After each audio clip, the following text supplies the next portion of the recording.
Hi, my name's Hannah Wishart and I'm an occupational therapist in Children and Young People's Services in NHS Lanarkshire. This video is going to give you some advice on teaching your child how to use cutlery. Here are some of our top tips to help with teaching your child to use cutlery. Ensure your child is well seated in a high chair, booster seat or a small table and chairs depending on your child's age and size. Make sure that they have a stable base where their feet feel supported. You can use a footrest, box or step if necessary. Try to offer your child foods that require the use of cutlery to try to limit the temptation to finger feed. Try to limit distractions where possible during meal times. Turn the TV, iPad and other background noise off where appropriate. It might help to sit with your child during meal times where they can copy you using cutlery. You could also provide hand-over-hand assistance in the early stages. If required, use a non-slip mat to keep plates and bowls still. Use play to develop these skills further, for example helping with baking, using cutlery with Play-Doh, sand, mud, etc. And practicing during play opportunities may be more relaxed than during meal times and allow more time to give guidance. Consider the texture of food when teaching cutlery. Thick or sticky foods such as porridge or yogurt stick to the spoon more, so this is easier for children when first learning to use a spoon. When introducing the use of a knife, choose softer foods for them to try and cut before progressing on to tougher food once they're more able. Using a spoon is the first stage of using cutlery.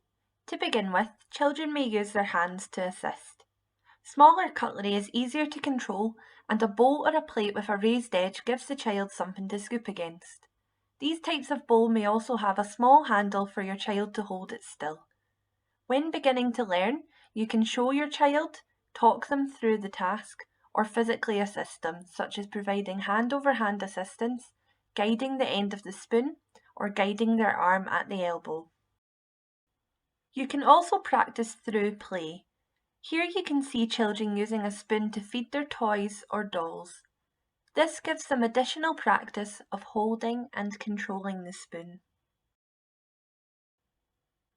Your child could also practice by using a spoon to transfer food between bowls, such as cereal or pasta. This could also be done with small items such as beads, or with messier materials such as sand or mud. You could make this more difficult by asking your child to use a spoon to try to scoop specific items from a bowl. Here, the child is trying to separate coloured sweets from their cereal. The next stage is for your child to practice using a fork. Here is an activity using Play-Doh that your child could try to help them practice the piercing motion.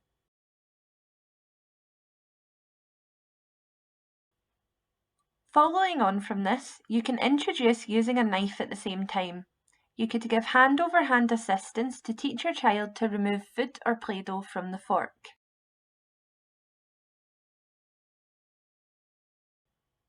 This is the correct way for a child to hold their knife and fork. You may need to place the cutlery in your child's hands for them, or demonstrate how to hold it. It may be helpful to use a visual prompt to aid correct positioning. An easy way to do this is by placing stickers on the cutlery. Alternatively, you could use a marker pen or nail polish. This will help them know where their fingers should be.